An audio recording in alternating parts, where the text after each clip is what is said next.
Bonsoir tout le monde, bienvenue en ce jeudi le 29 juin 2023. Je vous souhaite la bienvenue sur les réseaux Facebook et qu'on puisse être attentif ce soir sur le message que Dieu a placé sur mon cœur. Amen, alléluia. Nous avons besoin du Seigneur, nous avons besoin d'entendre la voix de Dieu. Amen. Alors Seigneur Dieu, tu prends toute la place ce soir, ça t'appartient, c'est ta parole. Alors Seigneur, qu'on puisse saisir ce que tu veux nous dire à travers ta parole. Merci Père Céleste. Le Seigneur a placé ceci dans mon cœur, prêcher la bonne nouvelle du royaume des cieux. La bonne nouvelle que Jésus a apportée, les Jean-Baptiste, les apôtres, les prophètes. Alléluia. Les signes qui accompagnent cette bonne nouvelle. Nous savons qu'il y a des signes qui ont accompagné cette bonne nouvelle. Dieu confirme sa parole par des signes, des prodiges et des miracles. En ce temps de grâce avec les apôtres. Alors on va lire Marc 16, 17, 16, chapitre 16, 17 à 20. Ça dit, « Voici les miracles qui accompagneront ceux qui auront cru en mon nom. Ils chasseront les démons. Ils parleront de nouvelles langues. Un des signes de la présence de Dieu, tout comme la prophétie. 18. Ils saisiront des serpents. S'ils boivent quelques breuvages mortels, il ne leur fera point de mal. Ils imposeront les mains aux malades, et les malades seront guéris. 19. Le Seigneur, après leur avoir parlé, fut enlevé au ciel. Et il s'assit à la droite de Dieu. Verset 20. Et ils s'en allèrent prêcher partout. Le Seigneur travaillait avec eux et confirmait la parole par les miracles qui l'accompagnaient. Alléluia. Gloire à ton Saint-Nom. Dieu est merveilleux. Dieu est un temps de grâce. Nous vivons sur la grâce. Alléluia. Il est important de voir combien ont cette obsession de vouloir voir des guérisons, des miracles et voir la gloire de Dieu. Les gens cherchent cela, mais ils ne gardent pas la parole de Dieu dans leur cœur. Ils refusent d'entendre la voix de Dieu, la voix du Saint-Esprit. Lorsque le Saint-Esprit parle, ça ne fait pas l'affaire de tout le monde quand le Saint-Esprit parle. Vous savez? Et on sait, on ne peut pas le nier, on ne peut pas le cacher. Bien souvent, le Saint-Esprit va venir nous interpeller dans le profond de nos cœurs. C'est lui seul qui connaît notre situation, il connaît nos cœurs. Et c'est pour notre bien chacun d'entre nous lorsque le Saint-Esprit veut intervenir. Amen. Alors, plusieurs cherchent cela, mais ils ne gardent pas la parole de Dieu dans leur cœur. Ils refusent d'entendre la voix de Dieu, la voix de l'Esprit. Oui, la Bible nous dit que ceux qui auront cru en mon nom, la Bible confirme, dit le Seigneur, ils chasseront des démons, ils parleront de nouvelles langues. Nous ne les entendons plus dans nos églises, ces langues, et l'interprétation de ces langues. Et cela est un signe pour ceux qui gardent le nom de Jésus. Cela fait partie de la gloire de Dieu au milieu de son Église, tout comme la prophétie. Oui, à des endroits, il peut y avoir le parlage en langue. Paul en parle dans Corinthe. Mais le parlage en langue, il faut qu'il y ait une interprétation. Et bien souvent, il n'y en a pas d'interprétation. Tout le monde parle en langue, etc. C'est le débordement. Et ça ne suit pas. C'est pas selon la parole. Oui, nous avons tout pouvoir sur les ténèbres, frères et sœurs. Comme enfants de Dieu. Nous avons tout pouvoir. Jésus a donné tout pouvoir à son Église. C'est pourquoi que les portes du jour des morts ne prévaudront rien contre elle, contre l'Église. Matthieu 16, 18. La Bible nous dit, ils imposeront les mains aux malades et les malades seront guéris. Alors, plusieurs ont cette obsession d'imposer les mains pour la guérison et ils forcent les choses constamment pour qu'il y ait des guérisons, des miracles, et en réalité, il ne se passe rien. Il ne se passe pas grand-chose, en tout cas. Oui, tout cela est vrai, frères et sœurs. Tout ce que la parole de Dieu nous enseigne est vrai. Que pense Dieu à ce sujet, à ce message ce soir? Qu'est-ce qu'on peut penser et qu'est-ce que Dieu peut penser en ce moment lorsqu'il regarde son Église, lorsqu'il regarde ses enfants marcher dans cette génération? Dieu pense que le chrétien devrait regarder au cœur. Il ne regarde pas assez au cœur, le cœur des âmes perdues, au lieu de regarder à la guérison physique. Oui, Dieu guérit, je nie pas ça. Mais Dieu regarde au cœur avant le physique. Parce que Jésus est venu pour guérir l'âme. Il est venu pour guérir le cœur. Il est venu pour guérir l'esprit. L'esprit est malade, le cœur est malade bien souvent. Et c'est pour cela que Jésus est venu pour guérir cela. Il est venu pour guérir également le physique. Mais en premier lieu, il est venu pour guérir les cœurs brisés, les cœurs troublés. Il y a des cœurs qui ont peur en ce moment. Il y a des cœurs qui vivent de l'angoisse en ce moment, de la détresse en ce moment. Mais mettez votre confiance en Dieu. Celui qui a confiance en Dieu, la paix va reposer sur lui. Il ne s'inquiétera pas du lendemain. Jésus l'a dit dans les évangiles. Ne vous inquiétez pas du lendemain. Le lendemain va se charger de lui-même. C'est des paroles de Jésus qu'on doit retenir, frères et sœurs. Et bien souvent, beaucoup partent en panique. Il arrive des choses, puis là, ils ne voient plus rien, puis ils vont de leur propre force, leur propre cœur, leur propre désir, et ils s'écartent bien souvent de la parole de Dieu. Bien souvent. Ces signes avaient été promis, oui, mais bien à la communauté apostolique de son temps. Écoutez bien. Apostolique était relatif aux apôtres. Une mission qui vient d'eux. Une mission qui venait d'eux. Une mission qui venait de Jésus, des apôtres, des prophètes, évangélistes, les diacres du temps. Ça venait d'eux. Propagation de la foi chrétienne. Il propageait la foi chrétienne parce qu'il avait reçu tout pouvoir sur les choses démoniaques, et encore aujourd'hui. Puis ayant appelé ses 12 disciples, il leur donna le pouvoir de chasser les esprits impurs et de guérir toute maladie et toute infirmité. Jésus avait donné un ordre, Jésus avait donné quelque chose, Jésus avait donné le pouvoir d'aller et de guérir et de chasser les démons, parce que Jésus savait qu'est-ce qui se passait sur la terre. Satan et ses démons ont été précipités sur la terre. Ils se sont saisis des hommes, ils se sont saisis de l'être humain pour faire le mal et non pas pour faire le bien. Et Jésus le savait. Et c'est pourquoi il a donné tout pouvoir à ceux qui avaient appelé, les 12 qui avaient appelé. Regardons 2 Corinthiens 12, 12. Voici ce que Paul affirme, confirme. Paul confirme quelque chose qu'on doit saisir, frères et sœurs. Verset 12. Les preuves de mon apostolat ont éclaté au milieu de vous par une patience à toute épreuve.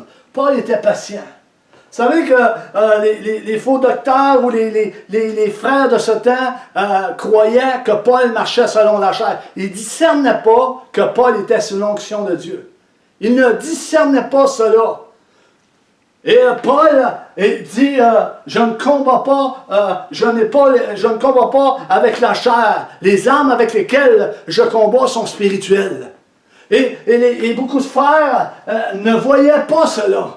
Et aujourd'hui, c'est la même chose.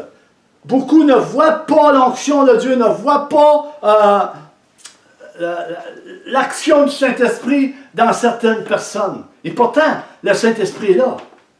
Le Saint-Esprit est au milieu de nous. Le Saint-Esprit est toujours là.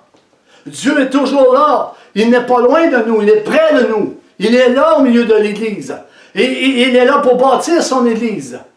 Il est là pour avertir, pour conduire, pour consoler, édifier son Église. Bâtir. Édifier veut dire bâtir.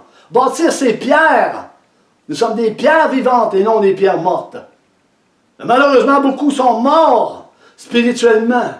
Ils ont abandonné. Ils ont laissé leurs armes à terre. Et ont suivi une autre voie. Et ça, c'est une réalité, frères et sœurs. Il ne faut pas le nier. C'est une réalité. Beaucoup prêchent la psychologie. Et la psychologie. Et la psychologie. La pensée positive. Et ils voient ça comme un message biblique. Ils voient ça comme faux, comme ça. Mais ils ne voient pas le danger autour de l'Église. Ils ne veulent pas le voir. Ils voient seulement les bonnes choses. Il ne faut pas voir seulement les bonnes choses. Il faut être alerte, il faut discerner ce qui se passe au milieu de l'Église. Et ça, depuis des siècles, ça a toujours été là. Ça a toujours été dans l'Église de Corinthe également. Dans Galates. On regarde toutes les 7 églises. Ça a toujours été là. Il n'y a rien de changé sous le ciel, frère et sœurs. C'est une roue qui tourne. En Égypte, il y a eu des plaies. Et il va en avoir encore dans cette génération, dans ce siècle. Il va y avoir des plaies. Il va y avoir toutes sortes de choses que Dieu va manifester. Et il va manifester sa gloire pour confondre ceux qui se disent sages et intelligents. Parce qu'il y en a qui se disent sages et intelligents, ils disent connaître la parole de Dieu à la profondeur. Mais ils marchent selon la science. Ils ne marchent pas selon l'Esprit de Dieu, selon ce que la parole de Dieu révèle en chacun d'entre nous. C'est une parole puissante. C'est une parole qui est oui et amen. Et elle est efficace encore aujourd'hui pour chacun d'entre nous, frères et sœurs. Cela est là. Alléluia. Apostolat. Apostolat. Prédication, propagation de la foi. Mission, qui requiert de l'énergie et du désintéressement. De l'énergie en soi. Je ne parle pas, frères et sœurs, ici, de cette énergie que l'on retrouve dans la doctrine du Nouvel Âge qui est là présentement, au milieu de plusieurs assemblées. C'est là! On ne peut pas le nier, c'est là. Quelqu'un qui marche selon l'Esprit et qui regarde à la parole de Dieu et qui prie, va le voir, ça. C'est évident. C'est évident. J'ai suivi un cours de la pensée positive, je sais c'est quoi. Avant d'accepter le Seigneur, j'étais dans un groupe de cela. Je sais c'est quoi la pensée positive. Il faut toujours que ça soit positif. C'est pousser. C'est déclarer, c'est dire, je vais l'avoir, je l'ai reçu. Ça ressemble beaucoup à la parole de Dieu. Ça se rapproche. Et l'ennemi le sait, il va se servir de tous ces éléments-là et ces caractères-là pour pouvoir séduire l'enfant de Dieu. C'est là.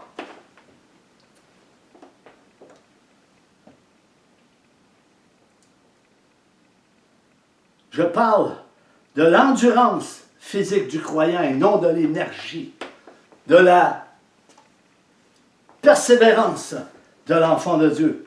De l'endurance. Vous savez que ça prend de l'endurance pour ceux qui prêchent la parole, les prédicateurs, ceux qui apportent la louange, l'adoration. Ça prend de l'endurance. Ça tire beaucoup de jus à l'intérieur. Même si on remplit du Saint-Esprit, ça tire du jus. Regardons Jésus, une force sortait de lui. Jésus, à un moment donné, était fatigué. Il le savait. Il y avait une force qui sortait de lui pour apporter la guérison, pour apporter ce que le peuple avait besoin. Et c'est pareil aujourd'hui. C'est pareil aujourd'hui. Écoutez-moi, si nous sommes enfants de Dieu, si nous croyons que Jésus a été ressuscité des morts, il a été crucifié et ressuscité des morts, et si nous croyons qu'il nous a pardonné de tous nos péchés et qu'il nous a choisis et qu'il dit dans la parole, laisse-moi entrer dans ton cœur, laisse-moi aller manger avec toi, laisse-moi souper avec toi. Laisse-le. Jésus est en nous. Le Père est en nous. Le Saint-Esprit est en nous. Nous devons comprendre cela. Oui, on est fait de chair, on est dans la chair.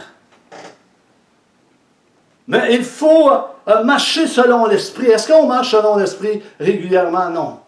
Nous bronchons tous d'une manière ou d'une autre comme Paul. Je suis certain que Paul ne marchait pas tout le temps selon l'Esprit. Il disait des choses de son propre fond qui avaient du bon sens également. Alléluia. Nous devons comprendre cela. Cela n'est donné non à tous les croyants de tous les âges. Je parle de la guérison. Je parle de produire des miracles. Je parle de cette force que Jésus a donnée aux apôtres. Et cela a parcouru tout le pays et on le voit aujourd'hui. On va le voir dans le message. Sinon, si tous avaient ce pouvoir, les hôpitaux seraient vides, mes amis. Les hôpitaux seraient vides. Tout le monde serait guéri. N'est-ce pas? Tout le monde serait guéri. On va le voir.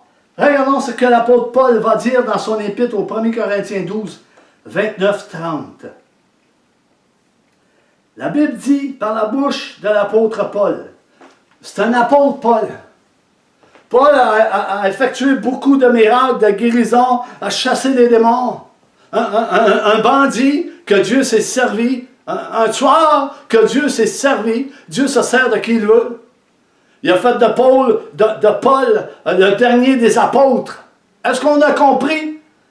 Dieu a fait de Paul le dernier des apôtres.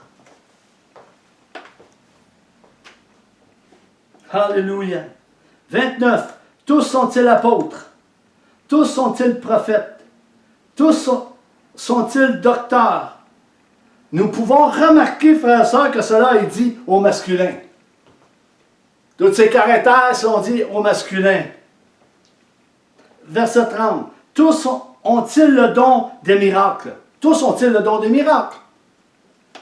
Tous ont-ils le don de guérison? Paul ne dit pas ça pour rien, c'est une question qu'il pose. Et je la pose ce soir à l'Église. Tous ont-ils le don de guérison? Tous ont-ils le don des miracles? Écoutons bien. Tous parlent-ils en langue? Tous interprètent-ils? Paul pose des questions à l'Église. Et je pose cette question à l'Église.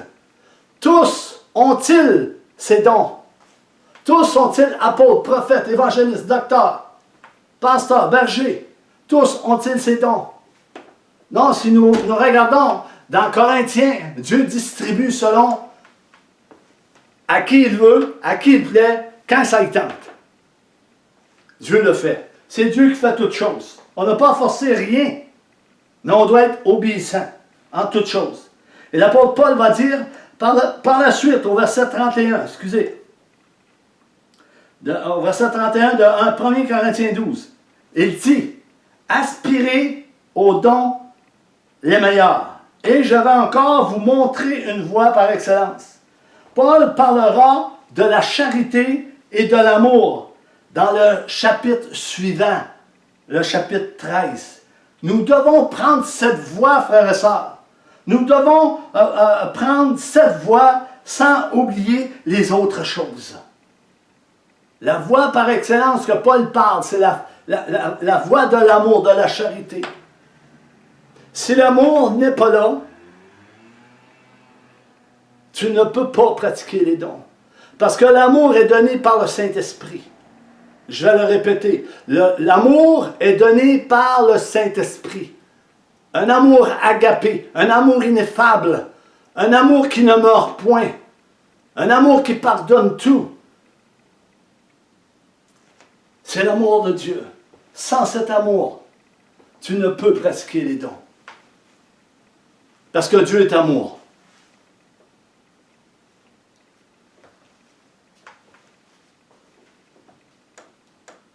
Alléluia.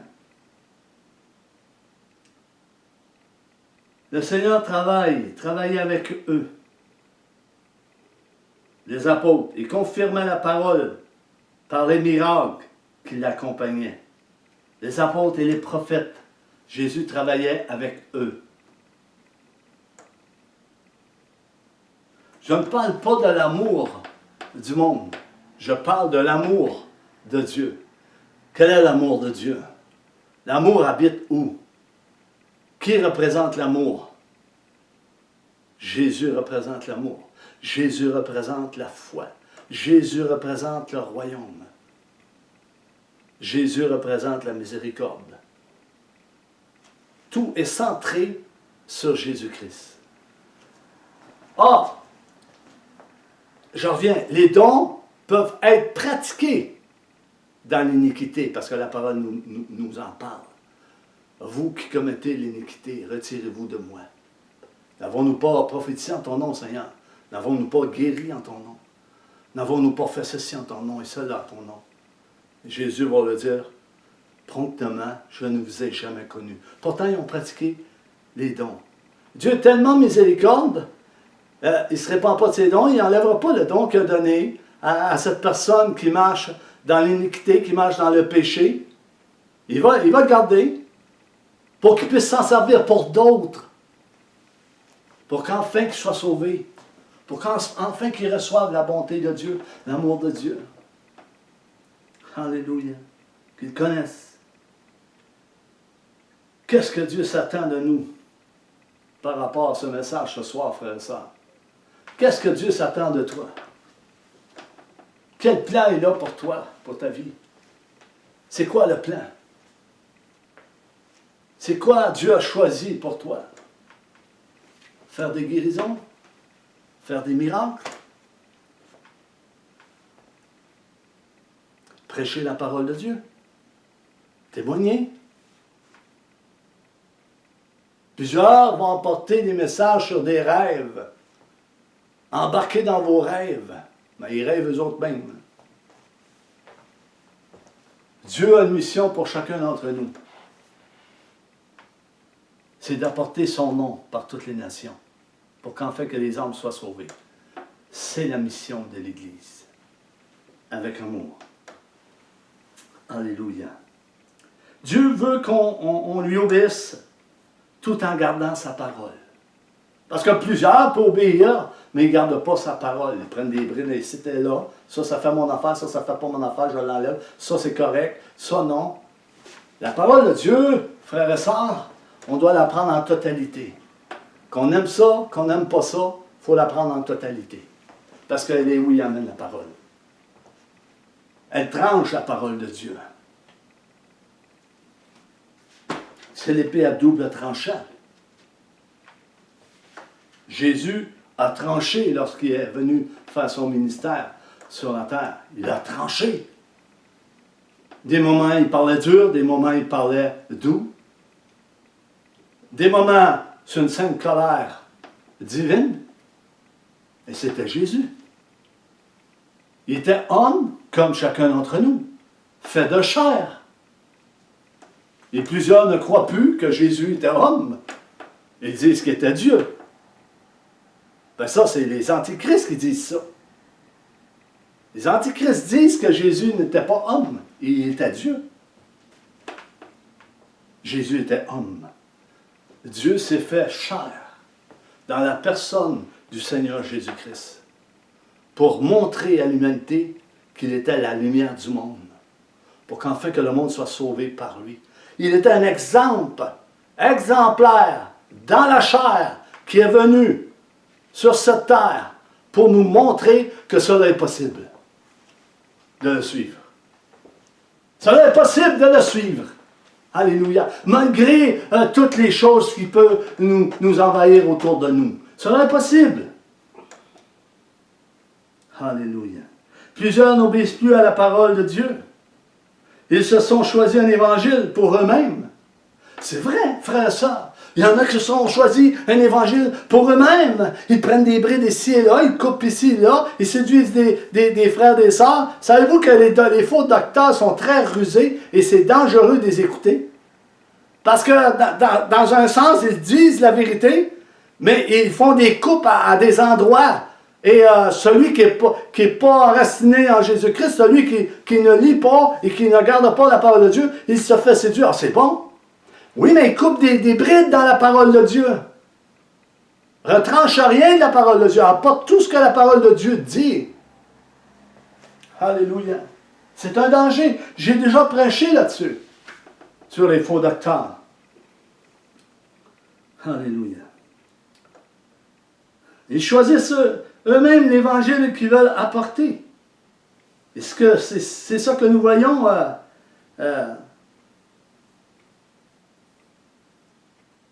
que nous voyons, frères et sœurs, en ce moment, dans plusieurs endroits? Est-ce que nous avons bien compris, frères et sœurs? Plusieurs vont choisir un évangile pour eux-mêmes,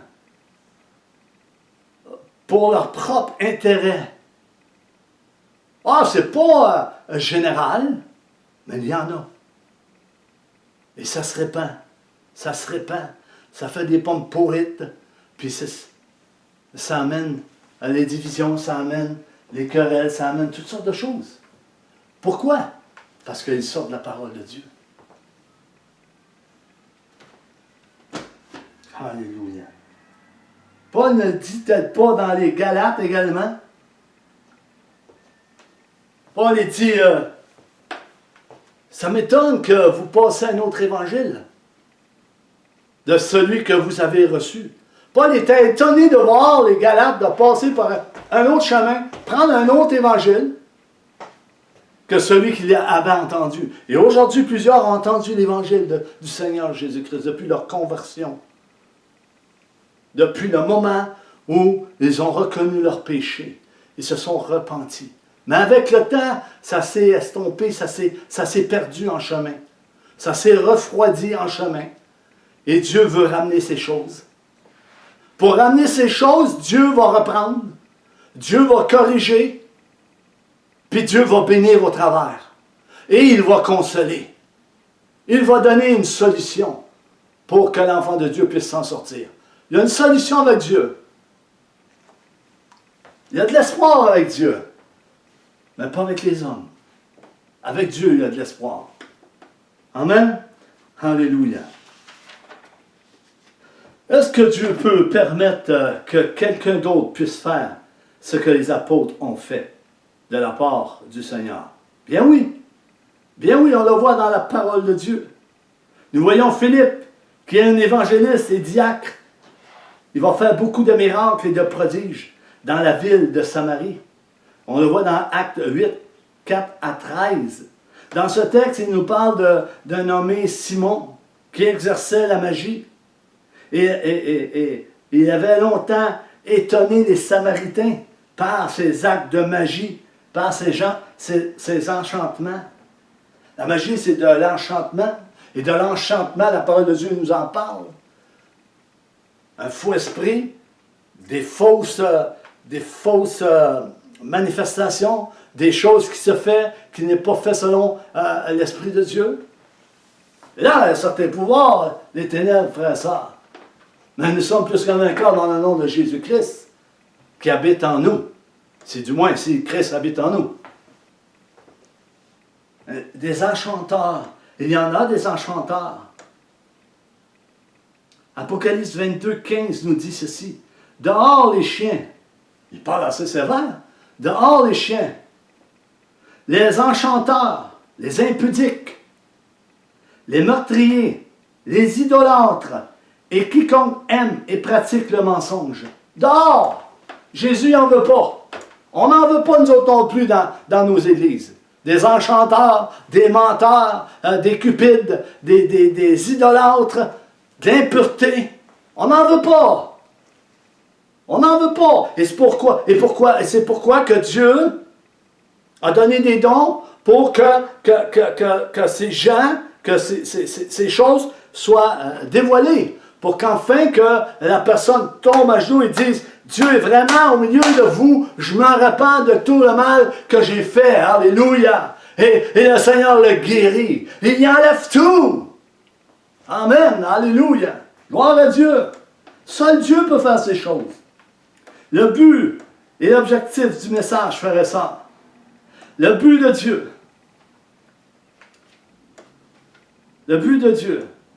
pour nous, c'est de nous montrer qu'il est avec nous. Et comment il va montrer qu'il est avec nous?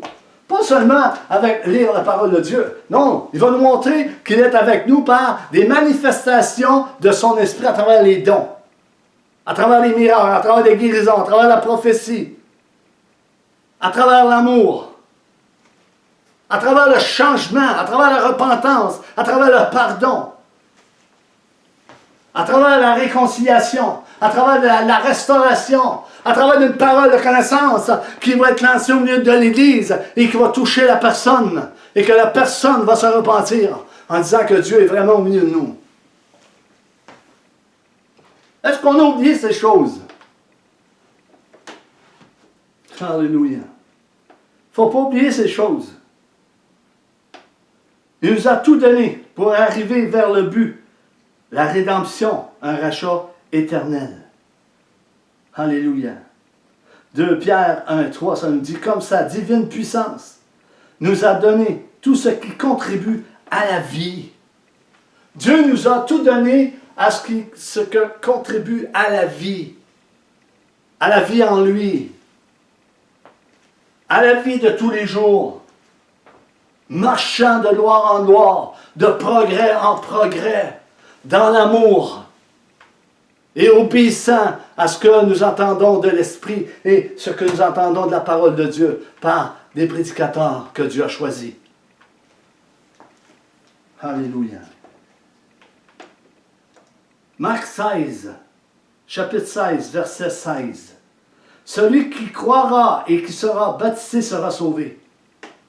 Celui qui croira et qui sera baptisé sera sauvé. Par la suite, Jésus dira ceci, mais celui qui ne croira pas sera condamné. Celui qui ne croit pas au Fils de Dieu, Fils de l'homme, sera condamné.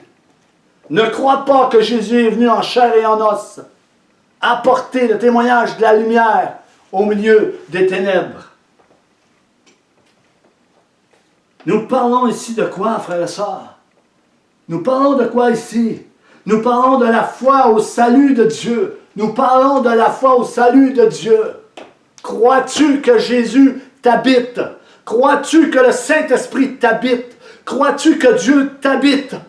Alors, tu es sauvé. Alléluia. Crois-tu? Nous voyons dans l'Évangile de Jean les mêmes paroles. Ceux qui ne croient pas au salut ne croient pas au Fils de l'homme, venu en chair et en os. Jésus, Fils du Dieu très haut. Jean 3, 18 nous dit ceci. Celui qui croit en lui n'est point jugé. Celui qui croit en Jésus n'est point jugé. Mais celui qui ne croit pas est déjà jugé. Celui qui ne croit pas est déjà jugé. Celui qui vont contester constamment contre la parole de Dieu, constamment contre l'Esprit, constamment contre Jésus. Il ne croit pas s'il conteste constamment. Il n'accepte pas les paroles du Saint-Esprit. Et ici, ça nous dit, mais celui qui ne croit pas est déjà jugé, parce qu'il n'a pas cru au nom du Fils unique de Dieu. Nous parlons de quoi ici, encore, frères et sœurs? Nous parlons de la foi en Jésus, pour le salut. Pour le salut. Et non, nous ne parlons pas de guérison et de dons de guérison. Nous parlons de la foi au salut. Croire que Jésus-Christ est venu dans ce monde. Il était la lumière. Il est la lumière qui brille au milieu des ténèbres. Et cette lumière doit habiter l'Église. Cette lumière doit nous habiter. Alléluia. Et lorsque les ténèbres voient cette lumière, ils tremblent et ils reculent. Vous savez que les ennemis de Dieu, Jésus, lorsqu'il était dans le jardin de Gethsémani, il cherchait Jésus. Jésus dit, qui cherchez-vous? Il dit, Jésus de Nazareth. Il dit, c'est moi. En disant, c'est moi, ses ennemis tombent à terre. Ses ennemis ont tombé carrément à terre. Il leur demandait encore. C'est étonnant de voir cela. Oh, Dieu est bon. Dieu est bon, sa parole est oui, amen, frères et sœurs. Jésus dira ceci au chapitre 5 de Jean, verset 24. En vérité, je vous le dis. Quand Jésus dit en vérité, je vous le dis, c'est certain ce qu'il dit. C'est sûr qu'est-ce qu'il dit. Il n'enlève rien, là. Il dit en vérité, je vous le dis. C'est certain ce qu'il dit va arriver et tu vas le recevoir. Alléluia. Celui qui écoute ma parole, et qui croit en celui qui m'a envoyé, a la vie éternelle. Celui qui croit que Jésus est la parole vivante, qui croit que lorsque Christ parle par l'Esprit, parce que le Saint-Esprit, l'Esprit de Christ nous parle, bien souvent, l'Esprit de Christ a empêché Paul d'aller ici et là, on parle de l'Esprit de Christ, on parle de l'Esprit de Dieu. Disons de la troisième personne. Alléluia.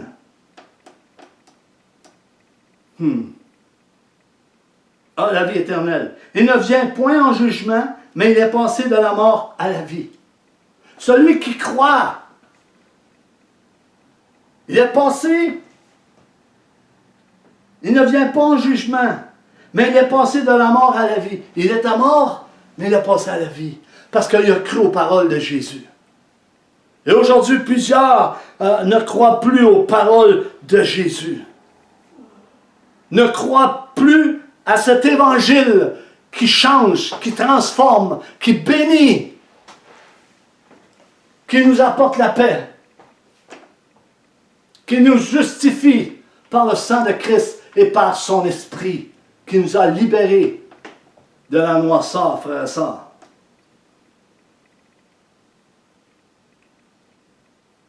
Alléluia. Celui qui croit aux paroles de Jésus va vivre par elles. Jésus dit ceci dans Matthieu 4,4. L'homme ne vivra pas de pain seulement, mais de toute parole qui sort de la bouche de Dieu.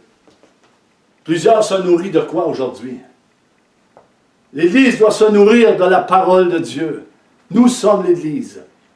Chaque membre de l'Église, chaque membre qui est au milieu de l'Église, chaque pierre qui est au milieu de l'Église, doit se nourrir de la parole de Dieu. Non pas des miettes, mais de la parole de Dieu. De ce que la parole de Dieu dit pour notre instruction, pour notre consolation, pour notre édification, pour la bénédiction, pour une direction, pour une sanctification, pour une sainteté. La parole de Dieu. Alléluia. Voici une autre parole que Jésus dira dans Jean 12, 48. Une parole très importante à retenir, frères et sœurs. Retenons cette parole. Et cette parole est très sérieuse. Et ceux qui la prennent à la légère, c'est votre affaire. Écoutez bien. Jésus dit, celui qui me rejette et qui ne reçoit pas mes paroles à son juge. La parole que j'ai annoncée, c'est elle qui le jugera au dernier jour.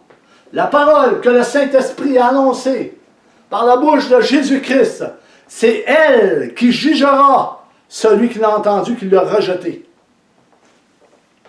Alléluia. C'est sérieux. Sérieux, parole de Dieu.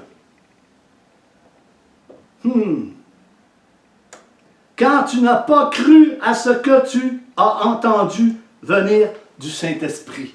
Tu n'as pas cru à ce qui venait du Saint-Esprit. Tu n'as pas cru à cette parole. Pourtant, c'était une parole du Saint-Esprit. Parce que Dieu confirme tout le temps avec sa parole. Les prophéties vont toujours confirmer avec la parole de Dieu. Les paroles prophétiques, paroles de connaissance vont toujours confirmer avec la parole de Dieu. Parce que ce livre est prophétique. On ne peut pas sortir de ce livre. On ne peut pas retrancher quelque chose de la parole de Dieu. Vous savez, il y a une compréhension quand Jésus dit « Je ne suis pas venu abolir la loi et le prophète ». De quoi il parle Jésus là? Il n'est pas venu abolir tout ce que lui a accompli dans la loi, en partant de Moïse jusqu'au Nouveau Testament, jusqu'à l'Apocalypse.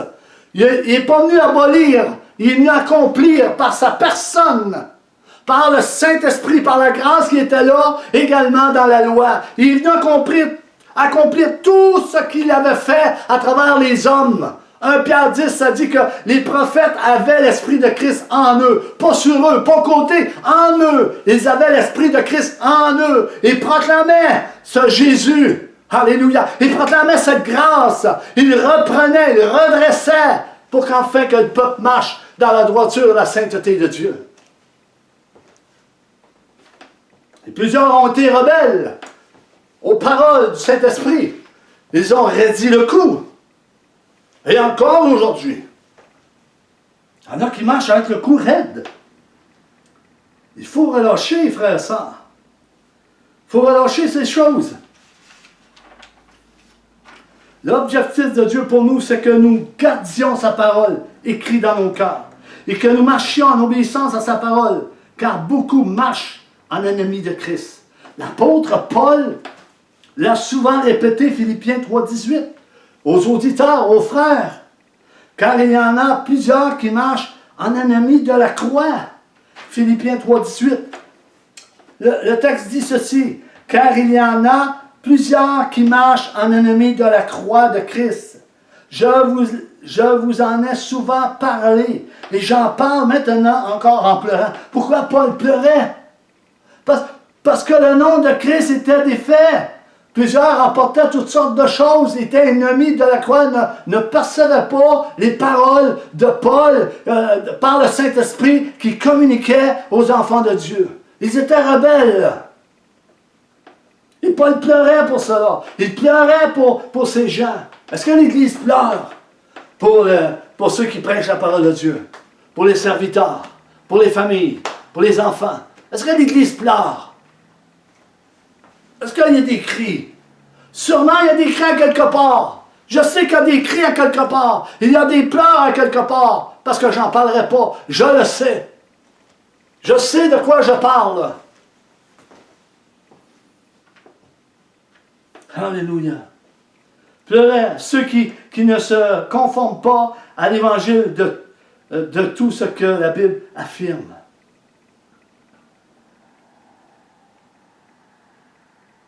Plusieurs ne se conforment pas à ce que la Bible affirme. Plusieurs se conforment au siècle actuel et font entrer dans l'Église toutes sortes de pensées idéologiques de ce monde. Ils ne se conforment pas à l'Évangile, à ce que la Bible enseigne, comme nous le dit Paul dans Romains 12, 1, 2, et etc. Alléluia.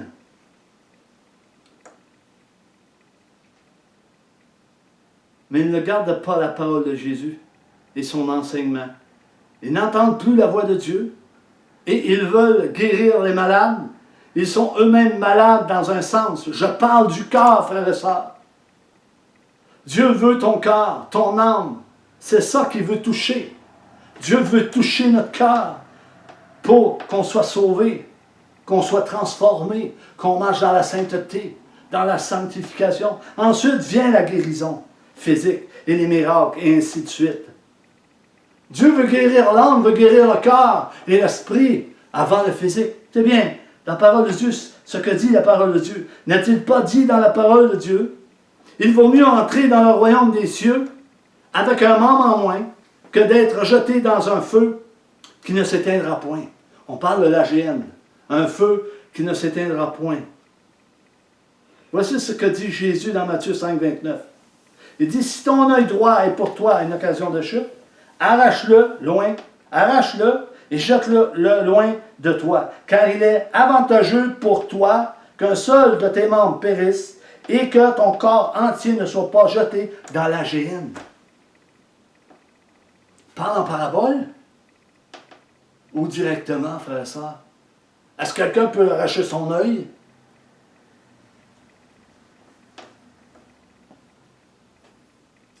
Voici les miracles qui accompagneront. Dans Marc, il est dit, au chapitre 16, 17, voici les miracles qui accompagneront ceux qui auront cru. Il dit par la suite, au nom, en mon nom, ils chasseront les démons. Je vais arrêter là pour ce soir. Il est déjà 7h moins quart. Je vais arrêter là, je vais continuer la semaine prochaine, Dieu voulant.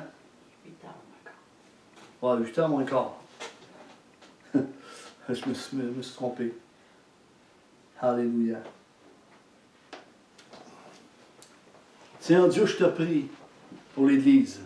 Je te prie pour chacun d'entre nous. Qu'on puisse vraiment saisir ce que nous avons reçu de Jésus. Ce que nous avons reçu du Père. Ce qui habite en nous. Ce qui habite en nous est glorieux et merveilleux. et bénissant. C'est la vie. Jésus nous a donné la vie par la crucifixion et la résurrection. Qu'on puisse considérer ces choses. Père, je te prie pour ton Église, que ton Saint-Esprit puisse faire l'œuvre dans le puissant nom du Seigneur Jésus-Christ et sur tous ceux qui ont écouté ce message, Père. Merci. Merci pour ce message. Sois béni et que soyez bénis et passez une belle fin de soirée. Et on se dit à la prochaine. Je vous aime. Bye bye.